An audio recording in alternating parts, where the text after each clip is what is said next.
Bom dia a todos, bom dia a todas, bom dia para você que nos assiste pela TV UFMA no Maranhão e pela Pop TV em Sobradinho e Porto Alegre. Sejam todos muito bem-vindos e bem-vindas aqui ao nosso programa. Hoje, quinta-feira, dia de IPCA 15, a gente vai trazer os detalhes da prévia da inflação, o que pressionou, o que não pressionou. Então hoje a gente vai conhecer o que mexe com o nosso bolso, mas tem outros assuntos para a gente tratar aqui, porque as estatais que a gente ia falar ontem, acabou ficando para hoje, então a gente vai passar por esse tema sim. Eu sei que muita gente falou no chat que queria que a gente abordasse esse tema, então acabou ficando para hoje, mas tem outros pontos também aqui, né? Vamos falar de uma fala do Roberto Campos Neto, que veio aos 45 do segundo tempo, depois que já tinha causado todo o estrago, agora ele resolveu falar o contrário. Então vamos passar por tudo isso, mas antes... vou dar bom dia para o André. Bom dia, André, como você está? Bom dia, Débora. Bom dia a todos os nossos telespectadores. Hoje é dia de falar do IPCA 15, a gente vai ver aí que os problemas climáticos continuam afetando os preços aí e vamos explicar o que está pesando mais no seu bolso durante esse mês de outubro. Vamos falar de endividamento das famílias aí, então a Débora fez um levantamento bem legal aqui para vocês, para apresentar alguns dados. Vamos falar do nosso querido Bob Fields III aí, que parece que mudou de ideia, né? Agora não era bem aquilo que ele queria dizer, então tem bastante coisa para a gente falar hoje, mas a gente já pode passar para a agenda, né? Então a gente tem a agenda do dia, então o que a gente deve esperar durante esse dia? Hoje também bastante balanço, hein? Continua aí a temporada de balanços corporativos. Hoje pela manhã a gente teve 3 balanços importantes lá na Europa, a Renault, a Barclays e a Unilever. Já adianto para vocês, as 3 surpreenderam, então elas trouxeram um fôlego um pouco maior para a abertura e para o desenvolvimento ali das bolsas europeias durante o período da manhã. E junto a isso o PMI composto industrial e de serviços preliminar, então aquela prévia do PMI, do índice dos gerentes de compras, que é um termômetro para a atividade dos setores e da economia, também acabou surpreendendo positivamente. Então a gente teve aí o PMI principalmente da Alemanha acima do esperado, isso também trouxe um fôlego extra. Então as bolsas europeias tiveram uma boa manhã, respondendo tanto a esses 3 balanços que eram bastante esperados, mas também pelo PMI da Alemanha e, de certa forma, da zona do euro. Na sequência, a gente tem alguns dados aqui já no Brasil. Então tem o IPCS de capitais, terceira quadricemana, e IPCA 15 de outubro. Essa é a estrela do nosso Brasilzão hoje. A prévia da inflação, que era muito aguardada, e com uma mediana que, inclusive, foi surpreendida, a gente vai falar disso daqui a pouquinho, mas o principal indicador aí do nosso Brasilzão é a prévia da inflação. Depois temos aí na agenda Departamento do Trabalho com o pedido de auxílios-desemprego, que acabou ganhando um protagonismo já depois daquela decepção com o payroll, mas agora mais ainda, porque o livro bege ontem, que traz as perspectivas ali regionais, econômicas do Fed, acabaram apontando o mercado de trabalho como um ponto ali de atenção. Então, cada vez mais esses dados que vão sendo divulgados ao longo das semanas vão passar a ser acompanhados mais de perto para não ter ninguém sendo pego de surpresa. O Fed de Chicago também tem índice de atividade hoje, 9,5, então esse também era um dado mais aguardado, até para pensar até uma projeção um pouco ali saindo das medições do livro bege para pensar mais para o futuro. Então, tanto o Fed de Chicago e o índice de atividade nacional, quanto o PMI dos Estados Unidos preliminar, que veio um pouquinho depois, veio 10,45, também falo que surpreendeu, não vai dar tempo da gente passar esse dado aqui, porque ele saiu quase na hora do programa, mas temos aí já a informação que ele ficou acima do esperado, ele saiu 10,45. Tirando isso, a gente ainda tem aquela participação em massa dos dirigentes e presidentes de Banco Central na agenda. Então vamos passar aqui para a próxima página. Como falei, né, PMI às 10h45 e um monte de dirigentes aí do Fed participando de eventos ao longo do dia. Hoje também saem novas moradias nos Estados Unidos, esse dado um pouco mais de lado, pensando nos outros dados que saem hoje, e essa presença realmente maciça aí dos presidentes, tanto do Banco Central Europeu como dos Feds regionais. E a agenda, ela vai aí muito passando por esses pontos. Podem passar aí para a próxima página, que acredito que seja a última, para a gente não ficar muito tempo aqui, que a gente começa a ter os balanços que vão sair depois do fechamento. Então, aqueles balanços eles saíram antes da abertura dos mercados aqui, principalmente Brasil e Estados Unidos, e a gente tem os que saem depois. E hoje saiu o balanço da Vale, esse bastante esperado, acredito que dos que saem hoje é o que deve fazer mais barulho amanhã. Então, as pessoas já estão se posicionando para receber os números da Vale hoje, depois do fechamento do mercado. Então, hoje no Brasil, se eu fosse destacar o ponto, primeiro seria o IPCA 15 e depois o balanço da Vale deve ganhar um peso. Vamos então agora para a gente começar a fazer uma abertura de mercado aqui, né? Que tem a notícia que a gente sugere todos os dias aqui para vocês, falando aí sobre o que aconteceu, o que pode acontecer, né? Eles já têm muita movimentação lá, mercados asiáticos indo muito na direção do que aconteceu aí nos Estados Unidos, principalmente aqueles mais ligados ao Ocidente, né? IPCA 15 de destaque aqui no Brasil, mas a Ásia em baixa justamente pelo fato da que você teve aí uma certa queda ontem nos mercados dos Estados Unidos. Voltou-se o dia da marmota, né, Débora? De novo, a gente esperando aí o resultado de política monetária dos Estados Unidos, então parece que voltou essas incertezas de novo, a gente vai ter que voltar a falar disso tudo de novo, né? Pois é, estamos presos no feitiço do tempo de novo, porque voltou realmente essa incerteza em relação aos cortes de juros nos Estados Unidos, e parte disso vem dessa dependência dos dados que o Banco Central dos Estados Unidos acaba colocando, eles estão enfatizando inclusive isso, que tem essa dependência dos próximos dados que vão sendo divulgados, então não tem muita certeza, enquanto esses dados realmente não são liberados, não são medidos, para onde vai a taxa de juros por lá. Então ainda existe uma possibilidade de corte na próxima reunião, mas essa probabilidade ela tem vindo, ela está em queda, uma tendência de queda nessa probabilidade de corte de juros na taxa de juros, de corte de juros nas taxas dos Estados Unidos. Então, a gente tem visto essa possibilidade de talvez não ter corte e ter manutenção.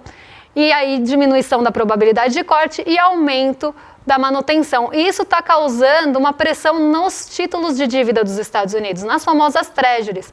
E a gente sabe que quando a gente tem movimento nas treasuries, isso não fica restrito ali nos Estados Unidos. Isso mexe com outros países, como a nossa curva de juros doméstica e também a Ásia. Então, hoje a Ásia ela acabou tendo um movimento muito ligado a essa queda das bolsas nos Estados Unidos, por conta do aumento das treasuries e também em definição de corrida eleitoral, porque por lá as coisas estão bem pau a pau, né? Parte das pesquisas mostra um candidato à frente, parte mostra outra.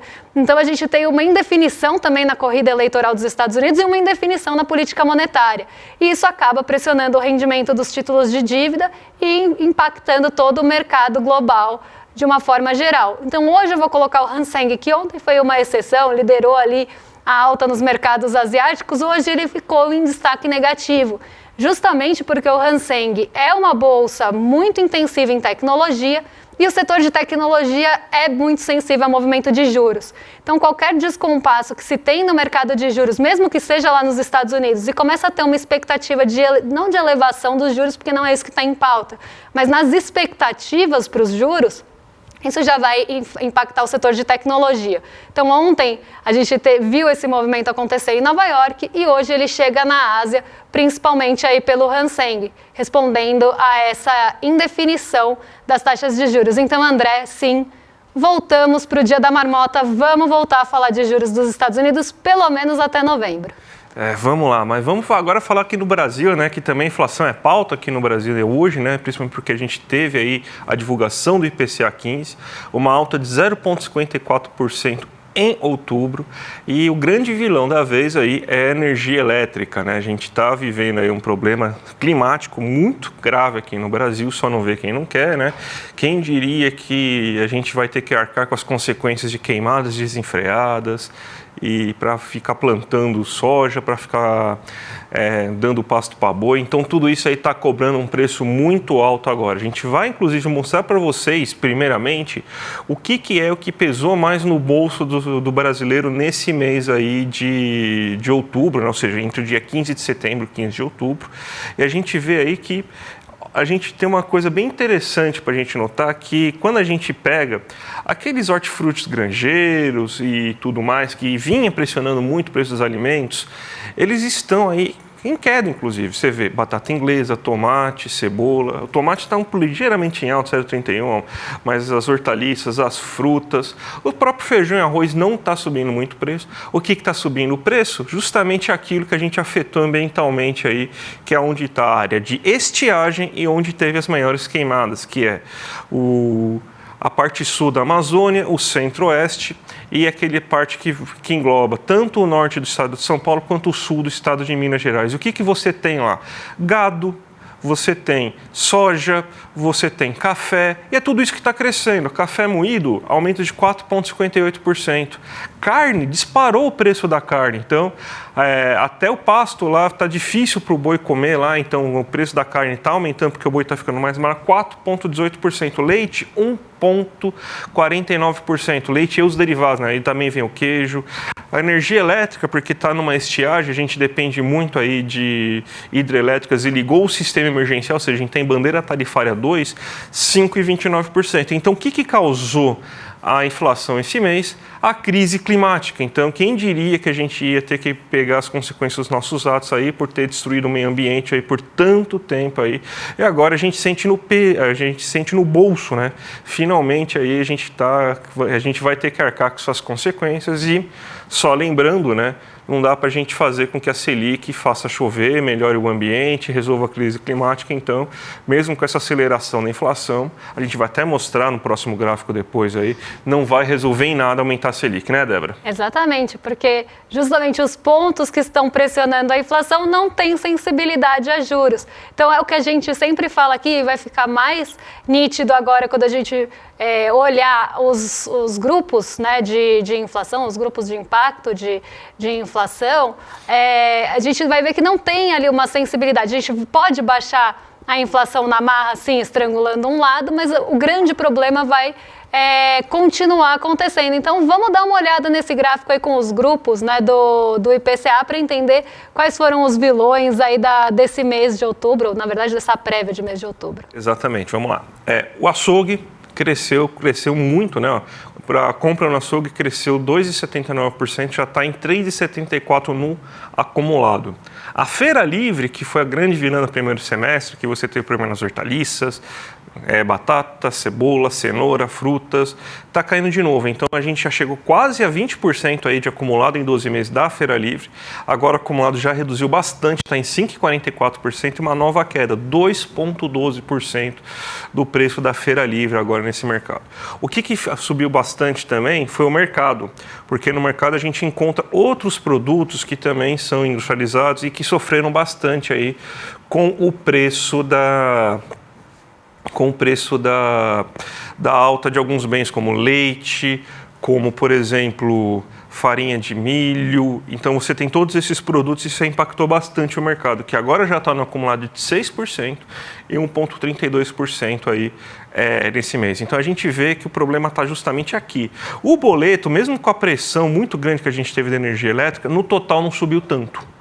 A gente teve uma alta só de 0,2, porque acabou sendo diluído. Você teve queda, por exemplo, em outros bens aí que a gente consome, aí, que está dentro dessa conta de boletos, como água, tarifa de aluguel. Então, você teve um impacto menor e os boletos estão em 1,92 no acumulado em 12 meses.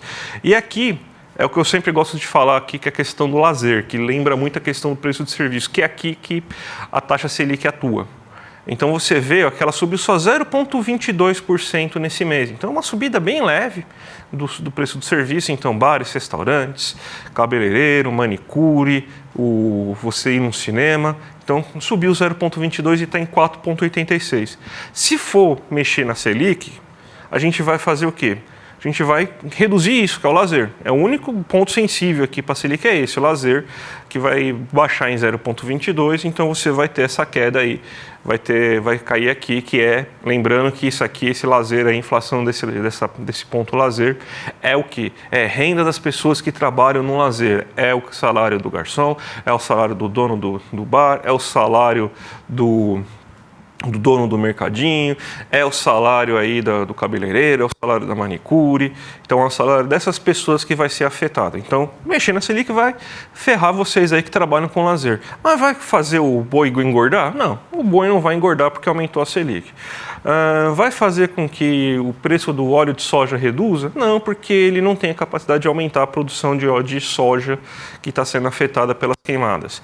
Vai fazer com que o preço do leite caia? Não, porque ele não vai fazer a vaca dar mais leite. Então, a Selic não tem essas propriedades mágicas. Então, ela vai afetar aqui o lazer. Então, vai ferrar o trabalhador para conseguir manter aqui, para fazer a média ficar bonita, né? Então, mais uma vez, a gente tem que discutir isso, né? Porque a gente quer o quê? Que a média fique bonitinha e tal, ou que a gente atue de fato naquilo que é problema, Débora? Exatamente. A média pode até baixar, mas o seu bolso vai continuar sentindo, porque você vai continuar comprando leite, café, carne e tudo vai continuar ali tendo uma variação de alta nos preços, mas na média tudo vai baixar porque é uma composição aí de pesos.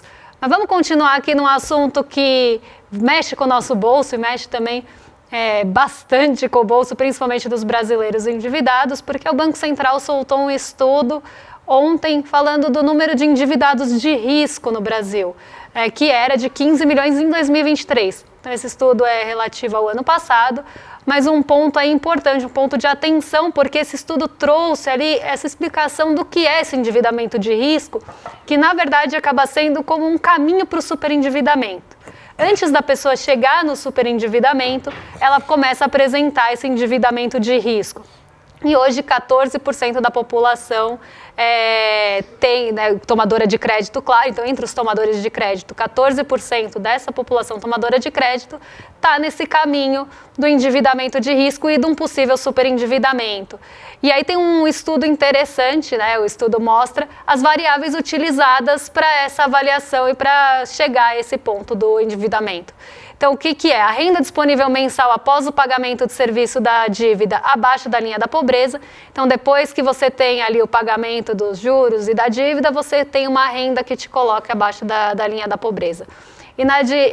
Inadimplento de parcelas de crédito, ou seja, atrasos acima de 90 dias no pagamento dos débitos. Então, atrasou, ficou inadimplente 90 dias, você já está oferecendo ali um endividamento que pode te levar ao superendividamento. Multimodalidade, esse é bem interessante, porque é a exposição simultânea a 3 modalidades de crédito e não são modalidades quaisquer. A gente está falando de crédito rotativo, cheque especial e crédito pessoal consignado. Quem acompanha aqui a gente há mais tempo sabe que crédito rotativo, cheque especial e depois, inclusive nessa ordem, a gente tem as maiores taxas de juros do Brasil.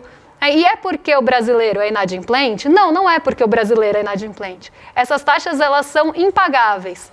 Então, você tem uma taxa de crédito rotativo, na média, ali perto dos 500% no Brasil.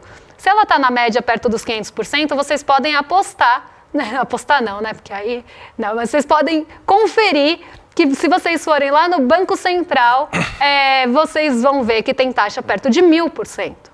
No crédito rotativo. No cheque especial, a média é ali perto dos 90%, só que se você for também lá no Banco Central, você vai ver que tem taxa muito acima disso, quase o dobro disso no cheque especial.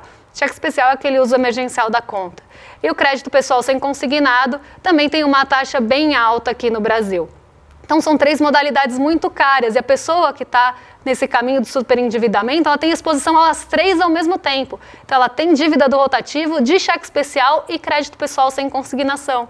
Então, ela acaba tendo as maiores taxas de juros ali na composição do seu endividamento. E isso vai tornar, sim, a dívida impagável, porque essas taxas de juros fazem com que essas dívidas fiquem impagáveis. E aqui o terceiro ponto, comprometimento de mais de 50% da renda com o pagamento de dívidas. E aí tem um ponto bem interessante desse estudo que vem em seguida, quem quiser olhar lá no nosso site tem a matéria completa, mas que é que as pessoas começaram a se endividar para pagar as dívidas. Então, o brasileiro, ele começou a ter que tomar novas dívidas para pagar o endividamento antigo, porque a renda não estava dando para pagar ali o que ele já tinha de dívida e vai contraindo novas dívidas e virando uma bola de neve. Aqui a gente não está falando simplesmente daquela troca, tinha uma dívida mais cara, uma linha mais cara, troquei por uma mais barata. Não, é um novo endividamento para tentar pagar os endividamentos antigos. Não numa realidade tão distante da gente, né? É só voltar no governo anterior, a gente lembra que as pessoas estavam se endividando para pagar contas básicas, conta de água, conta de luz. Então, esse endividamento crescente vem dessa bola de neve que vai sendo construída. Se a pessoa teve lá que, em 2021, vamos supor, se endividar para pagar a conta de água e luz, e ela vai mantendo essas parcelas e tendo novos créditos para conseguir pagar essas parcelas, porque a gente tem que pensar que às vezes algumas delas são mais de 1 ano de duração, ela vai formando uma bola de neve e isso que leva ao superendividamento. E não podemos deixar de pensar que 14% das pessoas que têm crédito no Brasil estão indo para esse caminho. Então, um ponto bem importante, porque isso é a renda das pessoas, é a renda do trabalhador indo para pagar juros de banco. E juros que não são baratos, como eu falei, a gente está falando de taxa de 400, 190, 90, enfim, por cento ao ano. Então, são realmente drenos aí da nossa renda, que poderia estar indo para outros pontos mais produtivos e para gerar mais multiplicadores. Débora, outro assunto que também o pessoal falou bastante, aí 6 minutos no Jornal Nacional, pelo que falaram lá no grupo, nosso grupo aí de jornalistas e tal, é o assunto das estatais, que teve aí um déficit de 3,7 bilhões aí, né? Teoricamente o maior em 15 anos, né? Mas isso aí não significa prejuízo, tá certo, gente? Então eles usam essa palavra aí, significa que as receitas foram menores que as despesas, então por isso que você teve esse déficit.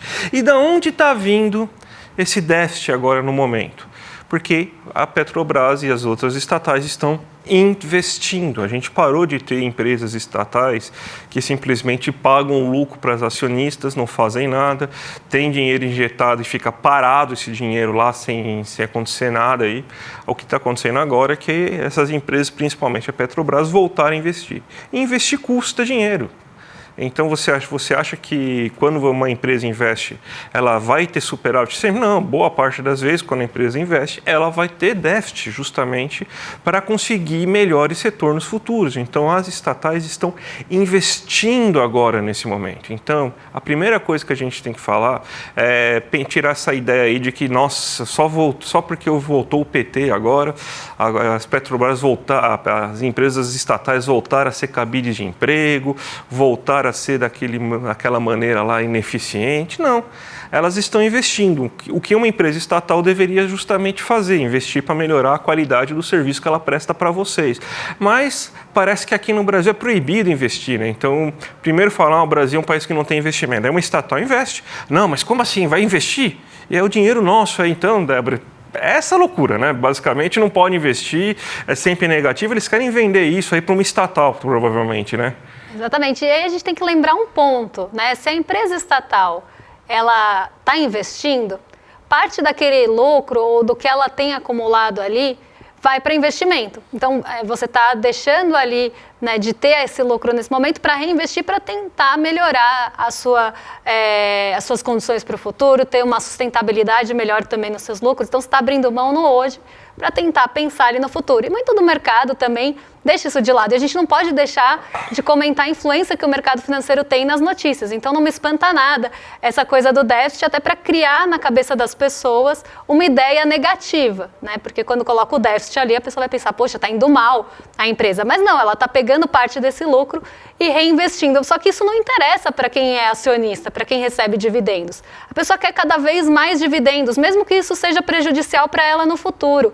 Porque, vamos pensar ali, a empresa não reinveste, ela não tem ali uma melhora na sua capacidade produtiva, ela não tem um vislumbre de se tornar mais, trazer sustentabilidade. Aqui quando eu estou falando de sustentabilidade do próprio funcionamento e do próprio lucro da empresa. Então ela não vai conseguir manter isso no longo prazo se ela não investir, ela vai ficando para trás. Então, você está deixando ali de ganhar hoje para tentar ganhar isso com perenidade mais no futuro. Só que isso não interessa para os acionistas que só pensam no hoje, porque talvez ele, de uma forma especulativa, já nem esteja mais com aquela ação na mão daqui a um tempo. Então, ele quer ganhar no presente, não está se lixando ali para o futuro. Só que isso é uma medida depredatória para a própria empresa. E no passado a gente tinha payouts, se a gente pegar ali, né, quanto foi distribuído de dividendo em relação ao lucro, um payout altíssimo. É payout mesmo, é o nome em inglês, gente, me desculpa, mas esse payout era altíssimo, mais de 100% do lucro sendo distribuído para dividendos, para agradar acionista mesmo. A partir do momento que isso começa a mudar, vai ter chiado e aí a gente vai começar a ver esse tipo de notícia voltar a aparecer, né, como se fosse realmente algo negativo, quando na verdade é essa lógica mais de pensamento no futuro que está acontecendo. Então tudo isso, né, precisa ser pensado, isso precisa ser levado em consideração, porque senão começa a virar aquela coisa de papagaio, de ficar repetindo, sem entender de fato o que tá acontecendo. Então tem também esse imediatismo, né, a empresa tem que dar lucro, tem que distribuir dividendo, até porque interessa para o mercado financeiro e para grandes detentores aí de ações de empresas estatais, que elas fiquem sucateadas mesmo, que elas não reinvistam, que elas não se modernizem, que elas fiquem para trás, né, que elas não tenham ali sustentabilidade nos ganhos, porque aí usa isso de argumento para privatizar e aí sim meter a mão em tudo. Mas aqui a gente tem que ter esses pontos bem claros aí em mente para não cair nessas armadilhas, né? Porque se a gente estivesse falando de um prejuízo grande de estatal, gente, vocês podem ter certeza que o barulho ia ser gigantesco. Então é só déficit mesmo e é um déficit causado aí por essa lógica de reinvestimento, que não agrada, claro, quem tem interesse em ganhar dividendos. Sabe quem voltou para o nosso programa hoje, Débora? Não sou eu. Não, voltou ele. Campos Neto. Agora ele falou que não tinha racha nenhum no Copom, que era meramente discussões técnicas, né? Então explica pra gente aí a barbaridade aí que o Campos Neto fez aí. Parece que ele quer sair aí com chave de ouro da presidência, né? Pois é, eu tô aqui de Penélope Charmosa, né? E nessa corrida maluca do Campos Neto, que ele chegou muito atrasado, ele acabou falando aí, depois de 6 meses do dia fatídico do racha no Copom, né? Inclusive ele é usado esse termo, porque quando o Copom rachou,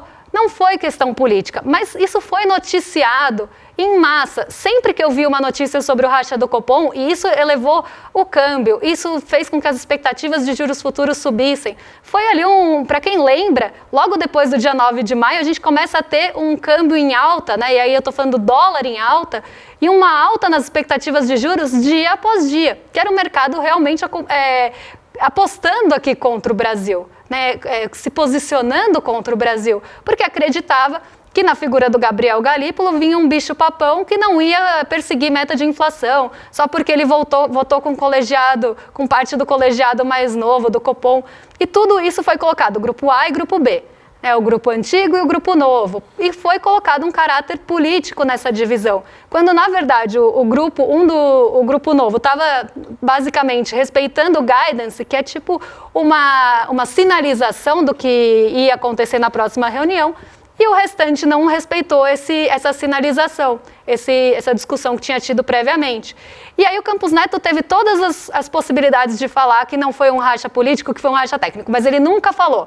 Passou a sabatina do Galípolo, passou a indicação do Galípolo, ele não falou nada, e agora aos 45 do segundo tempo, no finzinho do mandato, agora que está para sair mesmo, ele resolveu falar sobre isso.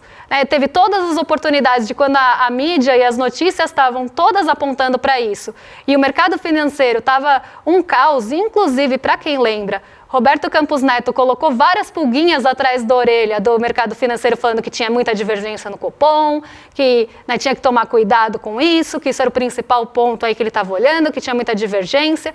E agora ele está falando que não, todas as divergências, todas as discussões que aconteceram foram técnicas, não teve divisão política. E Roberto Campos Neto, a gente sabe que tem seu lado sim, sempre teve, mas agora está tentando sair bem na fita, né? Está tentando sair falando, não é bem assim, né? E mesmo quando ele escancarou tudo que ele escancarou ali em relação às suas posições políticas, sim, todo mundo tem posições políticas. É até uma fantasia você achar que a pessoa está olhando só de forma técnica. Todo mundo tem seu viés, todo mundo tem seu olhar e sua construção de vida quando opina sobre alguma coisa. Então, até realmente, enfim, achar que todo mundo é extremamente técnico também é uma coisa a ser questionada. Mas o que me espanta é que Roberto Campos Neto teve várias oportunidades de falar isso e nunca falou, né? E agora resolveu sair aí um pouquinho melhor na fita. Falta pouco, gente. Falta pouco para acabar aí o mandato do Campos Neto. Vamos trabalhar com aquela contagem que a gente... Vamos trabalhar com aquela contagem. E está acabando o programa também, Débora, mas a gente, antes de tudo, né, vamos sair do Campos Neto para entrar no Mujica. Olha que beleza, que mudança aí de cenário, porque a gente vai no dia 31 de outubro, uma quinta-feira aí, fazer o lançamento mundial aí do documentário Conversas com Pepe Mujica. Imperdível, gente. Todo mundo sabe da história maravilhosa que teve o Pepe Mujica, que tem o Pepe Mujica, né?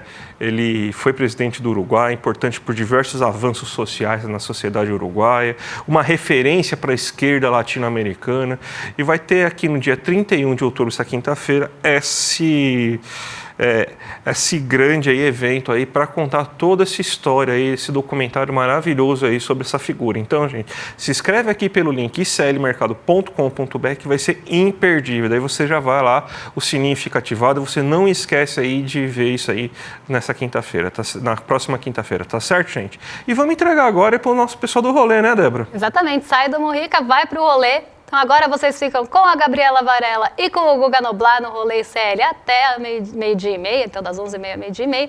E a gente volta amanhã para trazer aí os principais pontos para vocês. Um beijão e até lá, pessoal. Até mais, gente. Tchau, tchau.